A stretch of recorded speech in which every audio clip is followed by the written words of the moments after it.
released. Remember, the Mandamanos we had were, I mean, whatever we're having right now is really soft. You know, like we had a point where compared to original Saba Saba. Yes, we had a point where mothers were going naked. Yeah, and you know, in African culture, that's very. Wangare Masai at Uhuru Park. Yeah. Yes.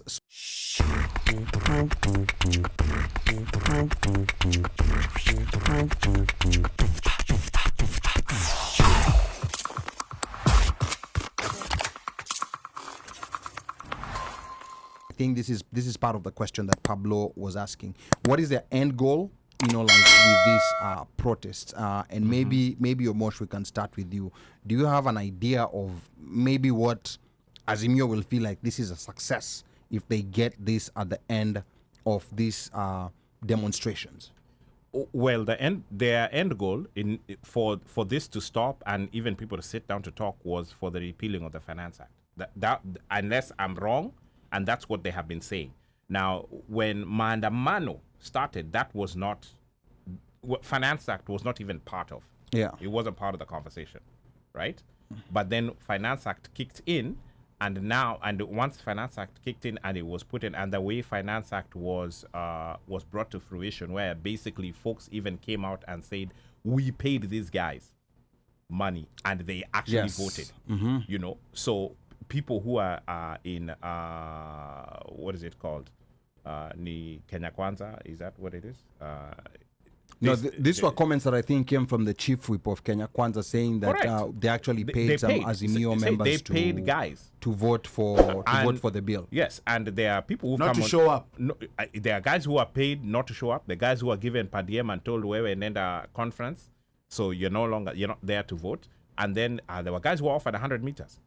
You know, and that's what the going rate was. I mean, 100 meters is some decent change. I don't know about you guys. You're giving me 100 meters, I may really seriously think about it, but that's for another day. Anyway, as far as we know, the end goal is for the repealing of the Finance Act. Then once that's done, then now let's sit down and we discuss how we can get to lower the cost of living, and because by repealing the Finance Act, that's the first start of lowering the price of living. Or the cost of living actually for Wananchi, because that's what they're saying. Wananchi right now, everybody's hurting. It doesn't matter which stronghold you come from, everybody's hurting. It's the same price for unga, you know, petroli, housing, taxes, you know, or whatever you want to call it.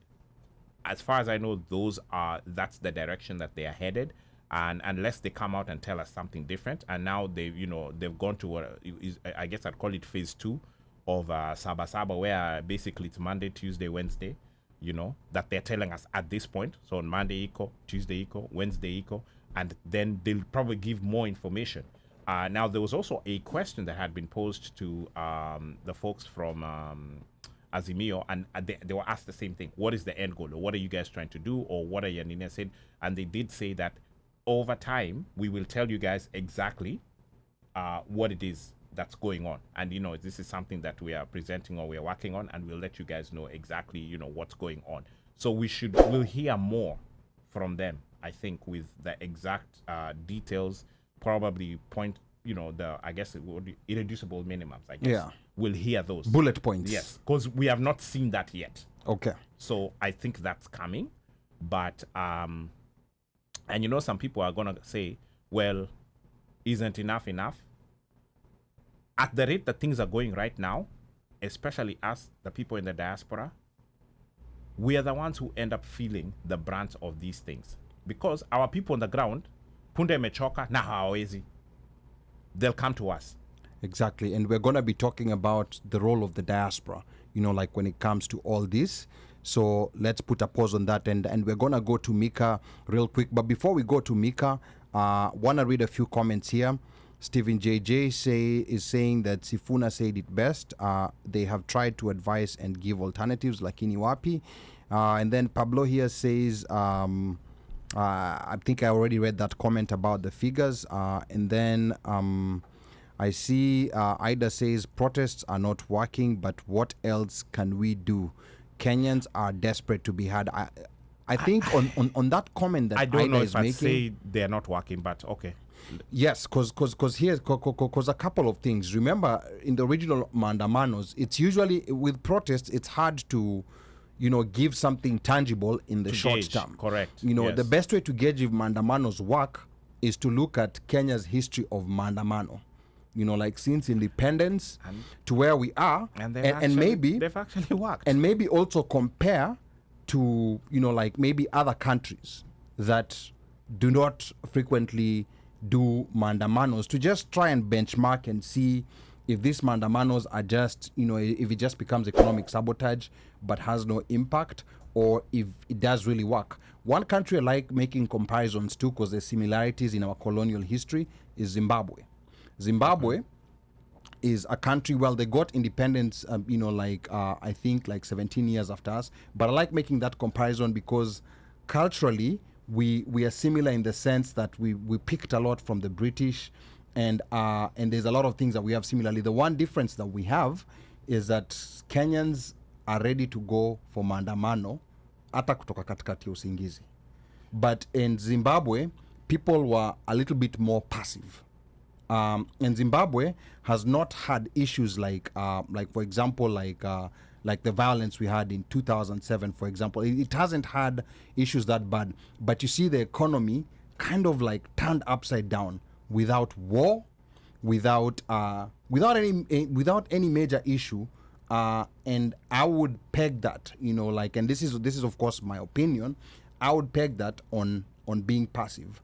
When we look at I see where you're going. Yes, when we look at now that's on the economic side. When we look at on the politics side, like our political history, we compare with our neighbors, for example, Tanzania, where we got independence fairly at the same time. Correct. And we took a different economic model of capitalism, and they went ujamaa or socialism. But then we went into multi-party politics generally around the same time. Kenya started in 92, and I think Tanzania got in there around 1995. Niko na Tanzania Pandania studio. Wabongo mko wapi? 92. Yeah, so I'm being corrected. Yeah, it's 92. So it was actually around the same time. So we got into multi-party politics around the same time. And what about UG? I don't see you mentioning Uganda. No, Uganda is a special case. Like we need an episode for Uganda. Uganda is a special case, so we need an episode for them. But the reason why I'm making this comparison to Tanzania is because we're also culturally very different when it comes to issues of maandamano. Understood. Like in Tanzania, they like issue ya mabaraza, tukae tuzungumze na nini. Kenya tutaki negotiation. There are negotiations Kenya, and they're ready to yes. Kenya tutaki hiyo mambo, ni tunataka hivi, na kama huleti tunaingia mtani. Lasi hivyo. Yeah. So you see, the things that I could say, like historically, that have resulted from this very confrontational attitude of maandamano is, of course, multipartism from dictator Daniel Arap Moi. And then from multipartism, we were actually able to get away from the ruling party, the independence ruling party. We were able to take it out of power. And we also went to the step of getting a new constitution. And we also got a lot of political prisoners released. Remember, the maandamanos we had were, whatever we're having right now is really soft. We had a point where, compared to original Saba Saba. Yes, we had a point where mothers were going naked. Yeah, and in African culture, that's very. Wangare Masai at Uhuru Park. Yeah. Yes, so I think we need people to take a look at the overall long term rather than just taking a look at this maandamano happened 2 weeks ago. What are we getting right now?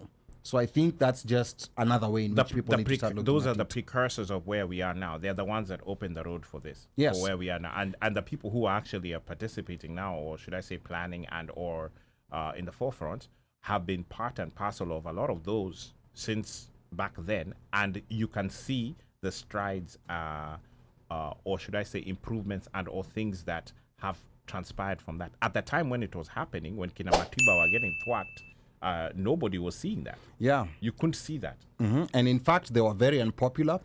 Remember Wangare Maathai, who became a hero and started winning, like would it be Nobel right to call her Prizes. a heroine? Eh?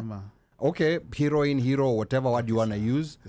But this guy of Maguta now is giving us English. he's giving us English lessons here.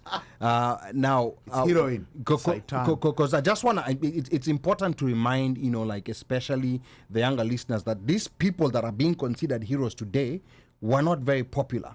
No. Like back when even people is it villain or villains? Even people who are lionized today, like Martin Shikuku, the late Martin Shikuku. Hi. He wasn't popular. No. He wasn't popular. He actually lost his parliamentary seat. Yes. And that's what like these are some of the things that I'm trying to make people understand. Like at the present, we could say anything, or even right now in hindsight, we can say anything. Now the difference that I tell people to be careful today, rather than what was happening in the 90s and maybe even the early 2000s, is that during that time there was no social media. Yeah. So you like the people who are castigating Kina Wangari Maathai, they can pretend now that, oh, we always loved them. But I'm telling people today, like these people you constantly keep castigating on social media, one day your kids and your grandkids are going to come and ask you, because they're going to find them. Even if you delete them, artificial intelligence will find them. They're going to ask you, how come this guy who's now being considered a hero, why were you calling him a Mogoroki?